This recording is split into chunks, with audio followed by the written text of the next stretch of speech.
Shalom à tous. Un jour, une histoire. Le rabbi a particulièrement mis en valeur le principe chassidique condamnant le découragement, le renoncement. Tout ce qui conduit l'homme à ne plus croire en sa propre personne, à douter et de ce fait à se réfugier dans l'inaction. Les réponses que le rabbi donnait à ceux qui l'interrogeaient privilégiaient systématiquement la satisfaction personnelle.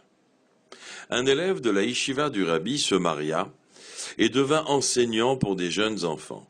Puis très vite, il eut des difficultés à assumer les fonctions qui lui étaient confiées. Ses efforts n'étaient pas couronnés de succès et il commença à se persuader qu'il devait laisser sa place à quelqu'un de plus compétent que lui.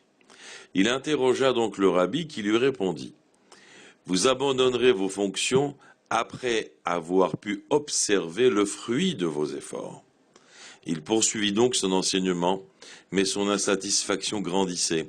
Il devint amer, et à la fin de l'année scolaire, il donna sa démission.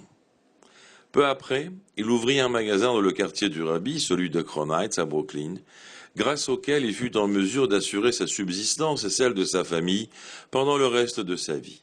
Un jour, une cliente entra dans la boutique et le voyant, elle s'exclama « Je vous reconnais. Vous étiez mon professeur, lorsque j'étais à l'école primaire.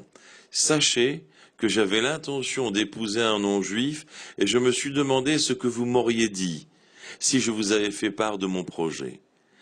C'est en imaginant votre réaction que j'ai décidé de ne pas l'épouser. J'ai maintenant un mari juif et nous élevons nos enfants dans le respect des traditions. » Ce jour-là, l'homme ferma boutique plus tôt que d'habitude. Il lui tardait de rentrer chez lui et de relater à son épouse ce qu'il avait entendu. Le rabbi lui avait promis qu'il verrait le fruit de ses efforts, et celui-ci était parvenu jusqu'à lui, quelques dizaines d'années plus tard. Cet homme quitta soudainement ce monde peu après cela. Shabbat Shalom.